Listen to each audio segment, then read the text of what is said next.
सभी का बहुत बहुत स्वागत है। आपके साथ हूं मैं रोबेटा लियाकत। आज हम मास्टर स्ट्रोक में सबसे पहले उत्तर प्रदेश के विधानसभा चुनाव की बात करेंगे, जहां चुनावी वादों में बहुत सी मुफ्त योजनाओं का ऐलान किया जा रहा है। उत्तर प्रदेश के चुनावी बाजार में डिस्काउंट नहीं चल रहा है, सब कुछ मुफ्त में मिल रहा है। स्कूटी से लेकर टीवी से लेकर मोबाइल से लेकर मकान, सब कुछ फ्री। कितना बेहतर है ये वोटर के लिए कि 5 साल में एक बार आने वाले उस नेता को जिताओ जो सबसे ज्यादा मुफ्त देने का ऐलान कर रहा हो, उसका ठप्पा अपने दिमाग में बैठाओ। चुनावों के बाद मुफ्त वाले नेताजी की सरकार बन जाएगी, फिर वोटर की भी मौज और नेताजी की भी। सुनने में ये बहुत आपको अच्छा लग रहा होगा, लेकिन ऐसा होता नहीं है, क्योंकि जब सत्ता मिलती है तो फिर सब गुणा गणित समझने में लग जाता है वक्त। ये सोचना पड़ता है कि मुफ्त की जितनी योजनाओं का ऐलान किया गया था, उनसे पैसा कहां से आ रहा है। इसीलिए आज हम मुफ्त के चुनावी वादों के बीच उत्तर प्रदेश के खजाने को टेस्ट करेंगे, क्योंकि जो राज्य बेरोजगारी, महंगाई और कर्ज के बोझ तले दबा हो, वो इतना मुफ्त का माल कैसे बांट सकता है।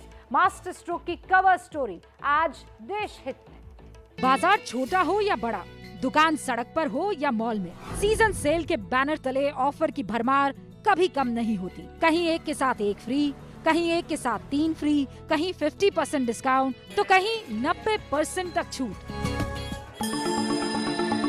पूरे साल सजने वाले इस डिस्काउंट बाजार को कंपटीशन मिलता है चुनावी सीजन में, जहां बाजार में 80% डिस्काउंट वाला लैपटॉप मुफ्त बंटने लगता है। ऑनलाइन पढ़ाई करने के लिए अपना स्मार्टफोन या फिर टैबलेट नहीं, हम लोग टैबलेट और स्मार्टफोन उपलब्ध करवाने की कार्रवाई करेंगे। जो पार्टी 18 लाख लैपटॉप दे सकती है, वो सोचिए कितने रोजगार उस क्षेत्र में पैदा कर सकती है। लड़कियों को, छात्राओं को स्मार्टफोन और स्कूटी, किसानों का पूरा कर्जा माफ होगा। सभी किसानों की सिंचाई के लिए मुफ्त बिजली दी जाएगी, साथ ही साथ ब्याज मुक्त लोन, बीमा एवं पेंशन की भी व्यवस्था किसानों के लिए की जाएगी। सिर्फ लैपटॉप ही क्यों, कहीं स्कूटी फ्री, कहीं टीवी फ्री, कहीं मोबाइल बंट रहे हैं, तो कहीं मकान, और जब कुछ नहीं बचा तो सीधे नोट बांटने का ऐलान। वृद्ध, जरूरतमंद महिलाएं, बीपीएल परिवार, उनको प्रति वर्ष 18,000 रुपए पेंशन देने का काम समाजवादी सरकार में किया जाएगा। यूपी के मुफ्त वाले बाजार में आज कांग्रेस की दुकान सजी, जिसमें राहुल और प्रियंका दोनों ही वादों के प्रोडक्ट को लेकर पहुंचे। यहाँ भी मुफ्त की कोई कमी नहीं थी। सबसे पहले प्रियंका के चुनावी पिटारे से निकली नौकरियां, वो भी 1000, 10,000 नहीं, पूरी 20 लाख नौकरियां, जिसमें 8 लाख महिलाओं के नाम रहेगी। साथ ही प्रतियोगी परीक्षाओं को फीस फ्री करने का भी ऐलान इसमें शामिल था। ऑफर में परीक्षाओं के छात्रों को फ्री यात्राएं भी दी जा रही है। अति पिछड़ों के लिए 1% ब्याज पर लोन और 5,000 करोड़ के स्टार्टअप फंड का भी कांग्रेस ने ऐलान किया कि हम 20 लाख रोजगार दिलवाएंगे, जिसमें से 8 लाख रोजगार जो आरक्षण के प्रावधान हैं उनके तहत ही महिलाओं को भी मिलेंगे। जो प्रतियोगी परीक्षाएं हैं, उनके फॉर्म भरने की जो फीस है वो कहीं भी नहीं लगेंगे। कि उत्तर प्रदेश सरकार ने शिक्षा की जो बजट है वो कम की है, हम चाहते हैं कि उसको बढ़ाया जाए, और अगर हमारी सरकार आएगी तो उसे बढ़ाया जाएगा। खेलों में स्थानीय कौशल को बढ़ावा देने के लिए एक अकेडमी की स्थापना। इधर कांग्रेस की दुकान से डिस्काउंट और फ्री ऑफर के ऐलान हुए, उधर चुनावी बाजार के दूसरे दुकानदार हमलावर हो गए। हर चुनाव में कांग्रेस पार्टी मैनिफेस्टो जारी करती है, राहुल गांधी भी जारी करते हैं, और हर मैनिफेस्टो के बाद सरकार बनाने का ख्वाब देखते हैं। योगी जी के नेतृत्व में जो भी उत्तर प्रदेश में विकास का काम हुआ है, उस पर लोग मुहर लगाएंगे। कांग्रेस का कोई भविष्य नहीं, कांग्रेस के उम्मीदवार कांग्रेस को सीरियस नहीं ले रहे। यूपी के रण में राजनीतिक दल भले ही एक दूसरे के ऑफर पर हमले बोल रहे हों, लेकिन एक सच ये भी है कि हर राजनीतिक दल की दुकान फ्री के ऑफर से सजी हुई है। कोई फ्री बिजली बांटकर सत्ता का करंट महसूस करना चाहता है, तो कोई फ्री स्कूटी के जरिए विधानसभा में एंट्री करने की जुगत में है। देखिए, उत्तर प्रदेश के चुनावी बाजार में आज कांग्रेस की फ्री सेल का दूसरा सीजन था। इससे पहले भी कांग्रेस फ्री के कई ऑफर रिलीज कर चुकी है और चुनावी बाजार में मौजूद दूसरी पार्टियां पीछे नहीं है। एक बार यूपी के चुनावी बाजार में मौजूद कुछ और ऑफर्स आपको दिखाई देते हैं। इस वक्त सबसे ज्यादा चर्चा है समाजवादी पार्टी के 300 यूनिट फ्री बिजली की। इसके जवाब में योगी सरकार ने किसानों को 50% फ्री बिजली का ऐलान पहले ही कर दिया है। कांग्रेस भी किसानों को 50% फ्री बिजली का वादा कर चुकी है। दूसरा फ्री ऑफर, उस पर नजर डालिए। समाजवादी पार्टी ने छात्रों को फ्री लैपटॉप बांटने का एक बार फिर से ऐलान कर दिया है। बीजेपी पिछले महीने से ही फ्री मोबाइल और टैबलेट बांटना शुरू कर चुकी है। कांग्रेस ने भी फ्री स्मार्टफोन का ऑफर लॉन्च कर दिया है। एक और ऑफर बाजार के रोजगार काउंटर पर भी है। समाजवादी पार्टी 10 लाख नौकरी का बोर्ड दिखा रही है। बीजेपी आंगनबाड़ी, आशा और संविदा कर्मचारियों की सैलरी बढ़ाने का ऐलान कर रही है। इसके जवाब में कांग्रेस अपने ऑफर में बाजार में 20 लाख नौकरियों का बैनर लटकाकर जनता के बीच जा रही है। रोजगार के बाद चुनावी वादों के बाजार में बुजुर्गों और नौकरी पेशा वाला एक सेक्शन भी है, जहां अखिलेश पुरानी पेंशन योजना फिर से लागू करने का रिकॉर्ड बजा रहे हैं। बीजेपी बेसहारा महिलाओं को 1000 रुपए महीने की मदद का ऐलान कर रही है। कांग्रेस 1000 रुपए विधवा और बुजुर्ग पेंशन का वादा करती हुई दिखाई दे रही है। गरीबों और बाकी जो सेक्शंस हैं उसमें समाजवादी पार्टी किसानों के लिए फ्री बिजली का वादा कर रही है। बीजेपी गरीबों को दी जाने वाली राशन को दोगुना करने का ऐलान कर रही है। कांग्रेस घर घर 3 सिलेंडर मुफ्त का नारा लगा रही है। यूपी में राजनीतिक दलों के ऐसे ऑफर्स की लंबी लिस्ट है। ये तो कुछ ही मैंने आपको ऑफर्स बताए हैं। एक ऑफर जनता समझ नहीं पाती, पार्टी नया ऑफर लॉन्च कर देती है। समाजवादी पार्टी के अखिलेश यादव ने तो एक हफ्ता भी नहीं बीतने दिया, 3 ऑफर लॉन्च कर दिए। इसमें कोई भी पार्टी, सिर्फ अखिलेश यादव नहीं, कोई भी पार्टी पीछे नहीं है। चुनावी सीजन जब से शुरू हुआ है, एक के बाद एक ऑफर आ रहे हैं। 300 यूनिट जो फ्री बिजली का समाजवादी पार्टी ने संकल्प लिया है। वृद्ध, जरूरतमंद महिलाएं, बीपीएल परिवार, उनको प्रति वर्ष 18,000 रुपए पेंशन देने का काम समाजवादी सरकार में किया जाएगा। पल्लेदार है, रिक्शा चालक है, मनरेगा मजदूर है, खेतीहर मजदूर हैं, 2.5 करोड़ ऐसे हैं। इन सभी श्रमिकों को हम लोग अगले 4 महीने तक भरण पोषण भत्ता के रूप में 500 रुपए हर महीने देंगे, जिससे लड़कियों को, छात्राओं को स्मार्टफोन और स्कूटी, किसानों का पूरा कर्जा माफ होगा। यूपी की कुर्सी का किंग बनने के लिए राजनीतिक दल भले ही फ्री के वादों से वोट का जुगाड़ कर ले, लेकिन इन वादों पर होने वाले खर्च की रकम और राज्य के अकाउंट की बैलेंस शीट कहती है कि ये वादे और मुफ्त की ये सियासी खेल दरअसल जनता की ही जेब को जलाता है। इसलिए इस गणित को समझना भी बेहद जरूरी है। यूपी के चुनावी बाजार में इस वक्त सबसे ज्यादा चर्चा में अखिलेश की 300 यूनिट फ्री बिजली स्कीम है। इसीलिए पहले इस स्कीम का गणित समझिए। अखिलेश ने 300 यूनिट फ्री बिजली का ऐलान किया है, जबकि यूपी में 2 करोड़ 80 लाख उपभोक्ता है। तो अखिलेश की इस योजना को लागू करने के लिए यूपी के खजाने में इस हिसाब से 34,000 करोड़ का भार पड़ेगा। वो भी तब जब यूपी की बिजली कंपनियां 95,000 करोड़ के घाटे में चल रही हैं। हैरानी की बात यह है कि इन चुनावी योजनाओं का सच जनता जानती है। सुबह दे देंगे, शाम को दे देंगे, रात को गायब कर देंगे, दिन को गायब कर देंगे, तो 300 यूनिट में तो 5 साल निकल जाएगा पूरा। नहीं, ये कौन सा वादा है? आप हमको फ्री में क्यों दे रहे हैं? भाजपा वाले राशन फ्री में दे रहे हैं, ये बिजली फ्री में दे रहे हैं, नौकरी कौन देगा भाई? फ्री में मुफ्त ये लोग कहाँ से देंगे? अपन घर से देंगे। हमको फ्री में बिजली मुफ्त नहीं चाहिए, हमको रोजगार चाहिए। जब बिजली देनी नहीं है तो फिर 300 यूनिट किस बात का फ्री है, जब बिजली रहेगी नहीं। पहला नंबर सरकार बने तब तो ये देंगे। जनता चुनावी बाजार की हकीकत को अच्छी तरह समझती है। इसके बावजूद नेताओं को लगता है कि लोक लुभावन वादे चुनाव जीतने का शॉर्टकट है, इसलिए हर राजनीतिक दल इसका बेधड़क इस्तेमाल कर रहा है। यूपी की जंग कड़ी है, इसलिए यहाँ ऑफर की झड़ी है, लेकिन यूपी की माली हालत शायद इनमें से एक भी ऑफर को पूरा करने लायक नहीं है।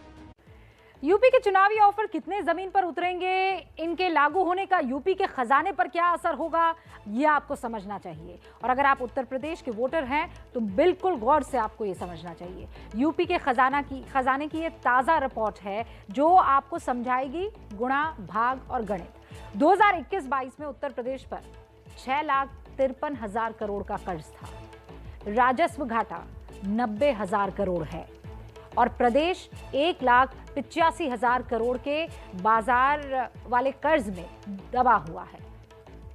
इस चरमराती आर्थिक हालत में प्रदेश को जो खर्च करने का जरूरी जो खर्च करना होता है, यानी जिनसे वो बच नहीं सकती है, उनका हिसाब मैं आपके सामने रखना चाहती हूँ। उत्तर प्रदेश को 2021 और 22 में 76,000 करोड़ रुपए सिर्फ सैलरी के लिए खर्च करने पड़े, मेंटेनेंस के लिए 15,000 करोड़ रुपए, राज्य की अलग अलग सोशल सिक्योरिटी स्कीम पर 2,11,000 करोड़ रुपए खर्च किए, अलग अलग सब्सिडी का जो भार है वो 19,000 करोड़ का, इससे बच नहीं सकती है सरकार। कर्ज और बकाया पर सिर्फ ब्याज की जो देनदारी है वो 43,000 करोड़ रुपए की है। अब जरा आंखें खोलकर इन आंकड़ों को भी देखिए और सुनिए। उत्तर प्रदेश का हर शख्स 28,405 रुपए का इस वक्त कर्जदार है। 28,000 प्रति व्यक्ति कर्ज वाले राज्य में ये मुफ्त की राजनीति आपके भविष्य के लिए अच्छी है या बुरी? अब आप इन आंकड़ों का आकलन करते हुए फैसला कीजिए। चुनावी वादों की अकाउंट रिपोर्ट के बाद उत्तर प्रदेश की सबसे हाई प्रोफाइल सीट का आप टेस्ट करना है। यूपी की कुर्सी के दो सबसे बड़े दावेदार हैं, यानी योगी आदित्यनाथ और अखिलेश यादव। अपनी अपनी कर्मभूमि का उन्होंने ऐलान कर दिया है, यानी जहां वो जनता के बीच में जाकर चुनाव लड़ेंगे। अखिलेश मैनपुरी के करहल से मैदान में उतर रहे हैं और योगी गोरखपुर से। ये दोनों ही सीटें इन दोनों ही बड़े चेहरों के गढ़ के तौर पर देखी जाती है और इसीलिए इन्हें सेफेस्ट सीट कहा जा रहा है। सवाल यह है कि ये सेफ सीट कैसे बनी? बड़े बड़े चेहरे होने के बावजूद ये सेफ सीट इन लोगों ने चुनी क्यों? और अब इन सीटों पर माहौल क्या है? सारा लेखा जोखा हमारी इस रिपोर्ट में है। देश के सबसे बड़े राज्य की गद्दी के दो बड़े दावेदार, एक मौजूदा सीएम और दूसरा पूर्व सीएम योगी आदित्यनाथ और अखिलेश यादव।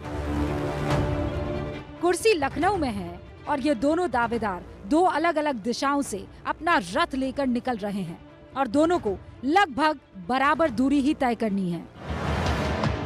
योगी का चुनावी क्षेत्र गोरखपुर राजधानी लखनऊ से 250 किलोमीटर दूर है और अखिलेश की कर्मभूमि करहल की लखनऊ से दूरी है 240 किलोमीटर। सीएम सीट के दावेदारों की वजह से अब गोरखपुर और करहल यूपी की दो सबसे हाई प्रोफाइल सीट बन चुकी है और दोनों ही दावेदार एक दूसरे पर हमलावर हैं।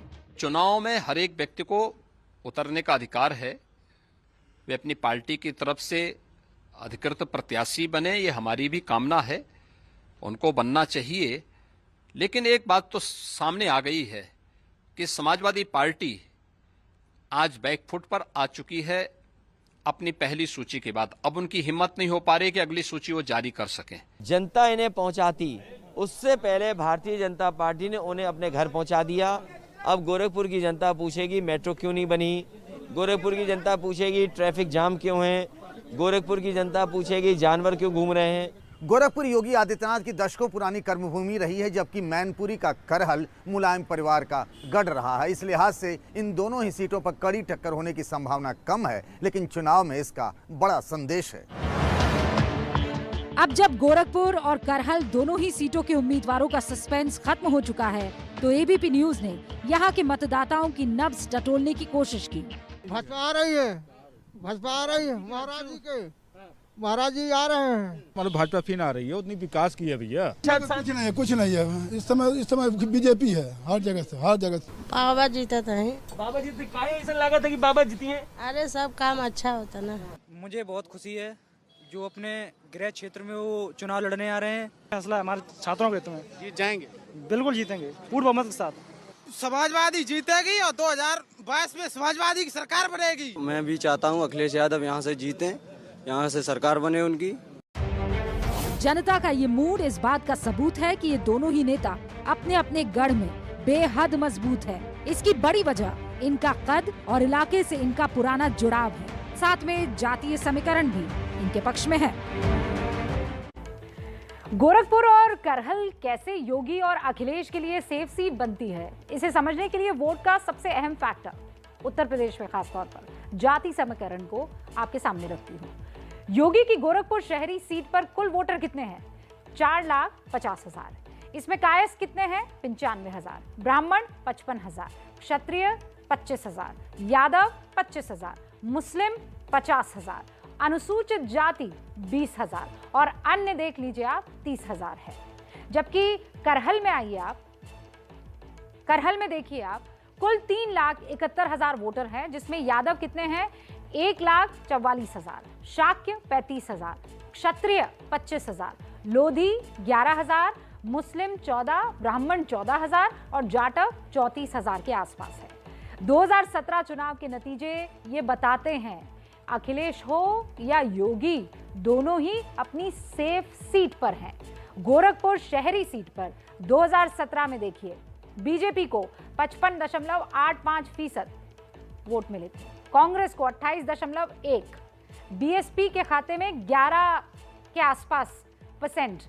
और आपको याद होगा कि 2017 में समाजवादी पार्टी और कांग्रेस का गठबंधन था, इसीलिए इस सीट पर समाजवादी पार्टी समर्थित कांग्रेस का उम्मीदवार मौजूद था।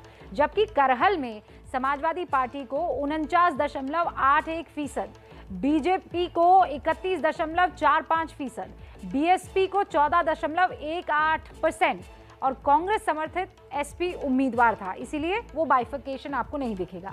योगी आदित्यनाथ और अखिलेश यादव इस वक्त उत्तर प्रदेश की राजनीति के दो सबसे अहम और बड़े चेहरे हैं। बावजूद इसके उन्होंने सबसे सेफ सीट चुनी।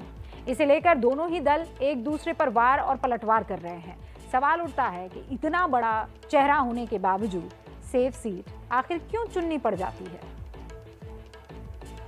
जो अब तक कह रहे थे कि उत्तर प्रदेश की किसी भी सीट से चुनाव लड़कर जीत जाएंगे, तो आखिरी में उनको कौन सी सीट मिली? वह सीट जो जहां से उनके पिताजी लोकसभा के सांसद हैं और उन्हीं के अंतर्गत आने वाली करहल, जो कि एक इनकी जाति विशेष की बाहुल्य सीट है। तो ये आखिर डर नहीं है तो क्या है? योगी जी कभी मथुरा से प्रत्याशी हो रहे थे, कभी अयोध्या से प्रत्याशी हो रहे थे कि योगी जी को टिकट नहीं मिल रहा है, पैरवी कर रहे हैं कि कहीं से लड़ा दिया जाए। तो अंत में भारतीय जनता पार्टी ने उन्हें वापस गोरखपुर भेजा है। तो वैसे तो जनता 10 मार्च को भेजेगी, लेकिन बीजेपी ने उन्हें पहले ही गोरखपुर भेज दिया है। चुनावी समर में ये जुबानी जंग आम बात है, लेकिन ये सवाल खास जरूर है कि अपनी अपनी पार्टी के इन दो शीर्ष नेताओं ने बेहद सेफ सीट को आखिर चुना क्यों? इसके पीछे है चुनाव का चक्कर। बड़े नेता सेफ सीट पर क्यों हैं? पहली वजह तो ये है कि अपनी सीट पर वक्त कम देना पड़ता है, जिससे पूरे प्रदेश में नजर रखने के लिए वक्त मिल जाता है। दूसरी वजह है बरसों की मेहनत से बनाया गया गढ़ बरकरार रहता है और इलाके के लोगों का जुड़ाव भी बना रहता है। तीसरी वजह है आसान और बड़ी जीत मिल जाती है, जिससे चुनाव के बाद कद बढ़ जाता है। चौथी वजह यह है कि पार्टी में खैमेबाजी पर लगाम लगती है और नए गुट बनने का खतरा कम रहता है। और पांचवी वजह यह है कि बड़े नेता के नए इलाके में जाते ही विरोधी घेराव करने लगते हैं। ताजा उदाहरण नंदीग्राम में ममता की हार का है, इसीलिए बड़े नेता ऐसी गलती से बचना चाहते हैं। किसी भी सीट से बड़े नेता के उतरने के बाद स्थानीय लोगों को उस नेता से उम्मीद बढ़ जाती है। इसी वजह से बड़े नेताओं को वोट पाना आसान होता है। योगी आदित्यनाथ लंबे समय से गोरखपुर का प्रतिनिधित्व कर रहे हैं, लेकिन अखिलेश यादव पहली बार करहल विधानसभा सीट से प्रत्याशी होंगे। ऐसे में दोनों नेताओं में झगड़ा जीत को लेकर नहीं, बल्कि जीत के अंतर को लेकर होगा।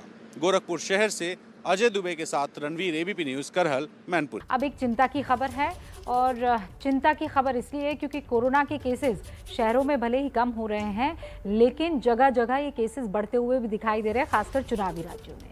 चिंता इस बात की है कि 5 राज्यों में रैलियों, जुलूसों और बड़े स्तर पर प्रचार की जो चुनाव आयोग की पाबंदी थी, वो कल खत्म हो रही है। कल इस पाबंदी का आखिरी दिन है। फिर रविवार से पार्टियां किसी भी तरह के चुनाव प्रचार के लिए स्वतंत्र हो जाएंगी। लेकिन समस्या क्या है? समस्या इस बात की है कि जब इन पार्टियों के नेता चुनाव आयोग की पाबंदी में भी नहीं मान रहे, तो फिर जब पाबंदियां हट जाएंगी तो क्या ये पार्टियां बेलगाम नहीं हो जाएंगी? वो भी तब जब पांचों चुनावी राज्यों में केसेस बढ़ रहे हैं, लगातार बढ़ रहे हैं। आप आंकड़ों को देख लीजिए।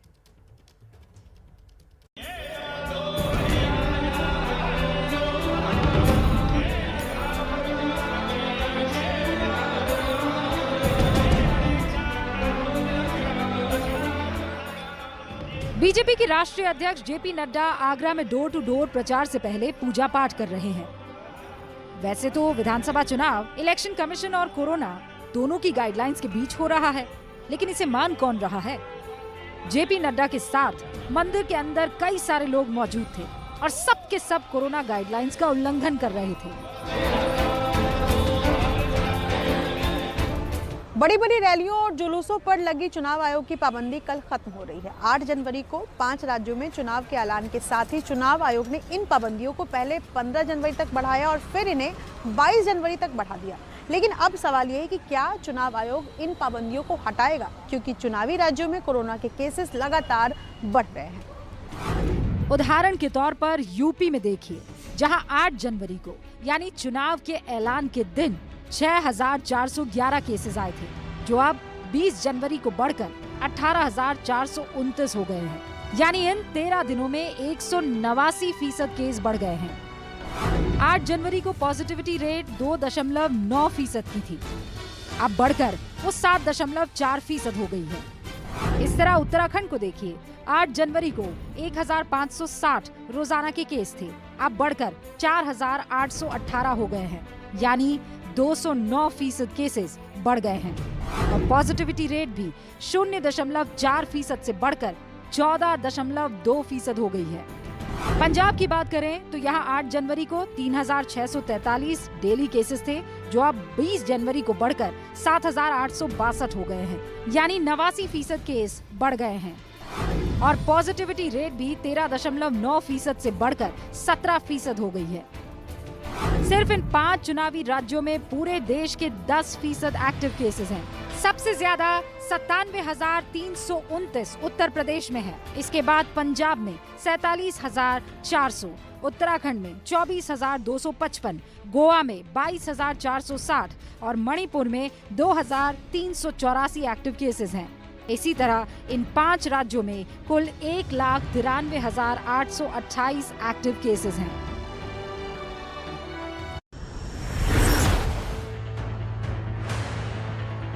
लेकिन इसके बावजूद 22 तारीख के बाद पार्टियों ने चुनावी प्रचार की पुरजोर तैयारी की हुई है। गृह मंत्री अमित शाह कल यानी 22 जनवरी को पश्चिमी उत्तर प्रदेश से अपने चुनाव प्रचार की शुरुआत कैराना इलाके से कर रहे हैं। वो कैराना विधानसभा क्षेत्र में घर घर जाकर संपर्क अभियान चलाएंगे। इसके बाद शामली और बागपत जिले के अपने कार्यकर्ताओं के साथ बैठक भी कर रहे हैं। चुनाव की तारीख घोषित होने के बाद ये अमित शाह का पहला उत्तर प्रदेश का दौरा है। कल जब पाबंदी हट जाएगी तो एक बार फिर से नेता बड़ी बड़ी रैलियां और जुलूस भी निकालेंगे। वैसे उत्तर प्रदेश के लोग पहले भी कहां पाबंदियों को मान रहे हैं। ये आगरा शहर की तस्वीरें हैं, जहां सपना चौधरी का प्रोग्राम चल रहा है। सैकड़ों की तादाद में लोगों की भीड़ आपको दिखाई दे रही है। कोविड प्रोटोकॉल्स की जमकर धज्जियां उड़ाई गई। सारी रात कल सपना चौधरी का प्रोग्राम चलता रहा और पुलिस को भनक तक नहीं लगी। पूरे उत्तर प्रदेश में नाइट कर्फ्यू है, जिसे लागू करने की जिम्मेदारी पुलिस की है, लेकिन बावजूद इसके यहाँ ये कार्यक्रम चलता रहा। इसी ही लापरवाहियों की वजह से देश में कोरोना के केसेस लगातार बढ़ रहे हैं। पिछले 2 दिनों से लगातार 3 लाख से ज्यादा केसेस आ चुके हैं। आज भी 3,47,000 से ज्यादा केस आए हैं। 253 दिनों में पहली बार इतने ज्यादा डेली केसेस आए हैं। 235 दिनों में पहली बार भारत में 20 लाख एक्टिव केसेस हैं। 3 राज्यों कर्नाटक, केरल और महाराष्ट्र में 45,000 से ज्यादा डेली केसेस हैं। देश की पॉजिटिविटी रेट 17.94% पहुंच चुकी है। इसीलिए कोरोना को रोकने के लिए लापरवाहियों को रोकना बहुत जरूरी है और खास तौर पर चुनावी राज्यों में ज्यादा ध्यान देना होगा। और आपको भी अपना पूरा ख्याल रखना होगा अगर आप इन चुनावी राज्यों में, इनफैक्ट आप कहीं भी हैं, कोरोना से अपना बचाव कीजिए। मास्टर स्ट्रोक में अब बात करेंगे पूरे 50 सालों के बाद लिखे गए एक नए इतिहास की।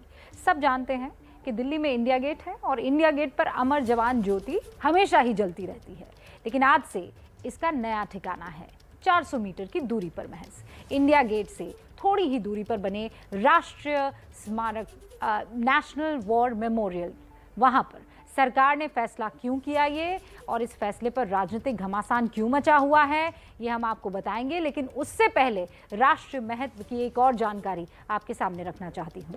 प्रधानमंत्री नरेंद्र मोदी ने ट्वीट करके आज ये बताया कि इंडिया गेट पर नेताजी सुभाष चंद्र बोस की एक मूर्ति लगेगी। जब तक नेताजी की ये वृहद मूर्ति बनती है, बनकर तैयार होती है, तब तक यहाँ पर सुभाष चंद्र बोस का जो एक स्टैच्यू मौजूद रहेगा, होलोग्राम, जिसका अनावरण खुद प्रधानमंत्री 23 जनवरी को करेंगे। और अब आप अमर जवान ज्योति के राष्ट्रीय युद्ध स्मारक की ज्योति में विलीन होने वाली उस रिपोर्ट को समझिए और देखिए और गर्व महसूस कीजिए।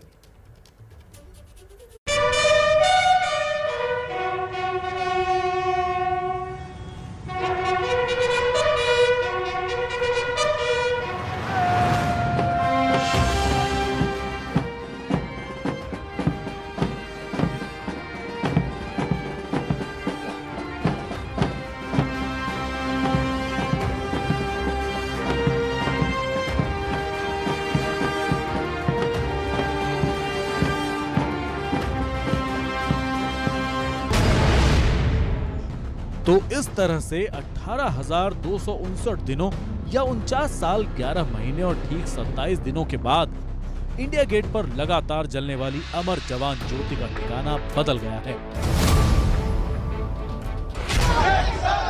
और इसी के साथ एक नया विवाद शुरू हो गया है। आपने इंदिरा गांधी जी के नाम की लौ को नहीं बुझाने का काम किया है, आपने भारतीय सेना के सैनिकों की वीरता, साहस और उनके अदम्य पराक्रम को बुझाने का काम किया है। नेशनल वॉर मेमोरियल बनाया है, वहाँ भी आप चालू आप करना चाहते हैं तो करें, दोनों जगह चले तो क्या दिक्कत है। कांग्रेस इससे विवाद क्यों बना रही है, इसकी बात हम आगे करेंगे, लेकिन उससे भी पहले आज बने एक नए इतिहास की बात करनी जरूरी है, जिसकी शुरुआत इस इंडिया गेट से हुई जो आजादी से पहले 1921 में बना था। पहले विश्व युद्ध के शहीदों की याद में इंडिया गेट पर 13,000 शहीदों के नाम अंकित हैं। 1971 में भारत पाकिस्तान का युद्ध हुआ, भारत की जीत हुई और बांग्लादेश बना, लेकिन इस युद्ध में 3,843 सैनिक भी शहीद हुए थे। इन वीर सैनिकों को श्रद्धांजलि देने के लिए इंडिया गेट को ही चुना गया। इसलिए 23वें गणतंत्र दिवस पर 26 जनवरी 1972 को तत्कालीन प्रधानमंत्री इंदिरा गांधी ने शहीदों की याद में एक ज्वाला प्रज्वलित करने का फैसला किया और इस तरह से इंडिया गेट पर अमर जवान ज्योति की शुरुआत हुई, जो तब से आज तक लगातार जलती रही। लेकिन आज इसे इंडिया गेट से राष्ट्रीय समर स्मारक में शिफ्ट कर दिया गया। दोपहर में करीब 3:30 बजे से कार्यक्रम शुरू हुआ, जब इंडिया गेट पर चारों दिशाओं में जल रही अमर जवान ज्योति से आग ली गई और फिर एक मशाल को प्रज्वलित किया गया।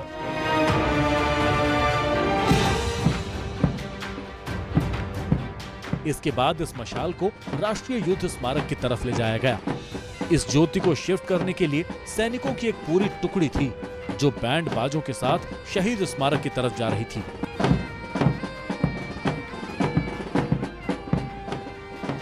थोड़ी ही देर में ये ज्योति राष्ट्रीय समर स्मारक पर पहुंच गई और फिर एयर मार्शल बालभद्र राधाकृष्णन ने इस मशाल से इंडिया गेट की अमर जवान ज्योति को राष्ट्रीय स्मारक की लौ में समाहित कर दिया। यहाँ भी अमर जवान लिखा हुआ है, यानी वो जवान जो देश की रक्षा करते हुए बलिदान हो गए।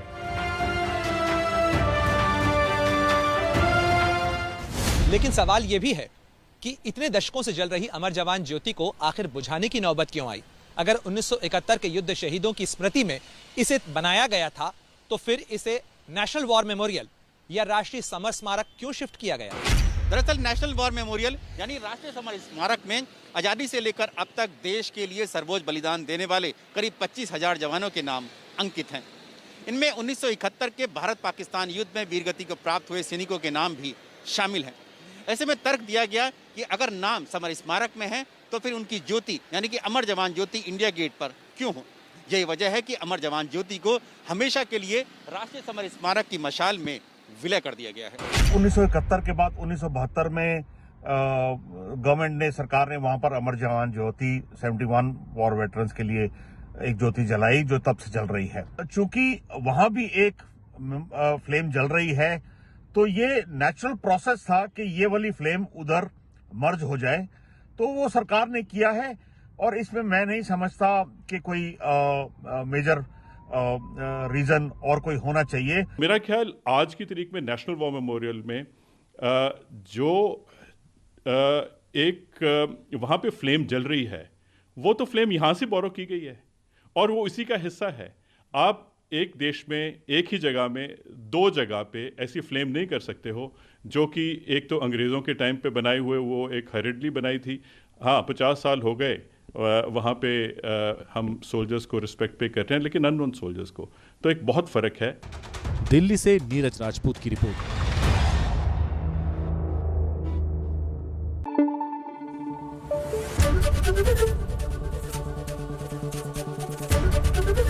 ABP न्यूज़ आपको रखे आगे।